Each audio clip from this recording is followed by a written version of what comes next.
नमस्कार दोस्तों, आप सभी का स्वागत है हमारे इस चैनल पर जहां पर आपको म्यूचुअल फंड्स और लेटेस्ट एनएफओ अपडेट्स मिलते हैं। हमारी आज की वीडियो होने वाली है एसबीआई म्यूचुअल फंड की तरफ से launch NFO SBI Nifty IT index fund के बारे में। यह एक ओपन एंडेड इंडेक्स फंड है जो अपने बेंचमार्क निफ्टी आईटी इंडेक्स को फॉलो करेगा। आईटी सेक्टर की टॉप कंपनीज में आपका पैसा निवेश किया जाएगा और जिस तरह का निफ्टी आईटी इंडेक्स परफॉर्म करेगा उसी तरह के रिटर्न भी यह फंड अपने इन्वेस्टर को प्रोवाइड करेगा। एसबीआई म्यूचुअल फंड की तरफ से यह फंड लॉन्च किया गया है। एसबीआई एएमसी इंडिया की टॉप नंबर 1 एएमसी है जो टोटल 11,06,904 करोड़ रुपए की एसेट मैनेज कर रही है।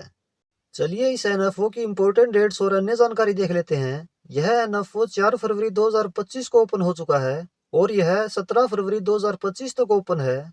इस टाइम पीरियड के दौरान यदि एनएफओ में निवेश करते हैं तो यूनिट्स हमें 21 फरवरी 2025 तक अलॉट हो जाएंगी। इसकी एक यूनिट का प्राइस यानी एनएवी 10 रुपए होने वाला है। एसआईपी मिनिमम इसमें 500 रुपए पर मंथ शुरू कर सकते हैं।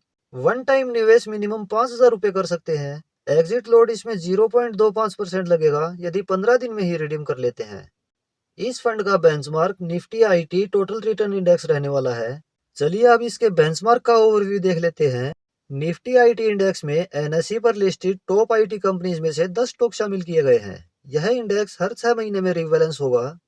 इस इंडेक्स की टॉप होल्डिंग्स की बात करें तो इस इंडेक्स में 10 स्टॉक शामिल हैं जो इस प्रकार हैं। इनमें top 3 stocks Infosys limited, TCS limited, HCL technologies limited का लगभग 60% एलोकेशन है।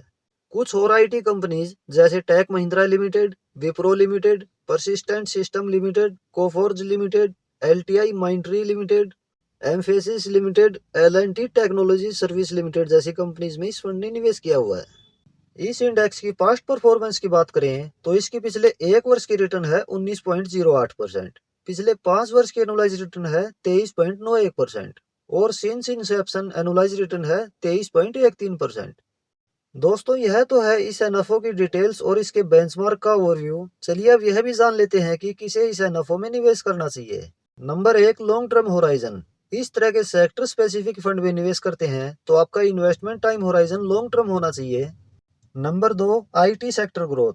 जिस तरह से पास्ट में आईटी सेक्टर ने ग्रोथ की है, आपको लगता है कि फ्यूचर में भी आईटी सेक्टर बढ़िया परफॉर्म करेगा तो आप इसमें निवेश कर सकते हैं।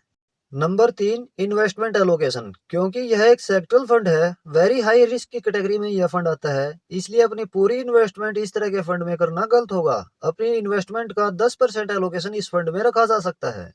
Number 4, diversification. यदि आप अपने म्यूचुअल फंड पोर्टफोलियो में सेक्टरल फंड का एक्सपोजर देकर डाइवर्सिफाई करना चाहते हो तो यह फंड सही चॉइस हो सकता है। Number 5, high risk profile. यदि आपके अंदर पेशेंस है, शॉर्ट टर्म की वोलेटिलिटी से आप घबराते नहीं हैं और रिस्क लेने में सक्षम हैं तो आप इस तरह के फंड में निवेश कर सकते हो। इस एनएफओ में निवेश करने के लिए आप एसबीआई म्यूचुअल फंड की वेबसाइट से निवेश कर सकते हो या आपके पास डीमैट अकाउंट है तो अपने मोबाइल से भी निवेश शुरू कर सकते हो। और यदि आपके पास डीमैट अकाउंट नहीं है तो एंजल वन ऐप का लिंक इस वीडियो की डिस्क्रिप्शन में दिया गया है। आप वहां से अकाउंट ओपन करके इन्वेस्टिंग जर्नी शुरू कर सकते हो। तो दोस्तों यह थी SBI Nifty IT index fund NFO की डिटेल्ड इन्फॉर्मेशन। आशा है वीडियो आपको पसंद आई होगी। यदि वीडियो पसंद आई है तो वीडियो को लाइक और शेयर जरूर करें। इस तरह के एनएफओ अपडेट्स और इन्वेस्टिंग से रिलेटेड इन्फॉर्मेटिव वीडियोस चैनल पर रेगुलर आपको मिलती रहेंगी। इसके लिए आप ये चैनल सब्सक्राइब जरूर कर लें। मिलते हैं नेक्स्ट वीडियो में किसी और इन्फॉर्मेटिव टॉपिक के साथ। धन्यवाद।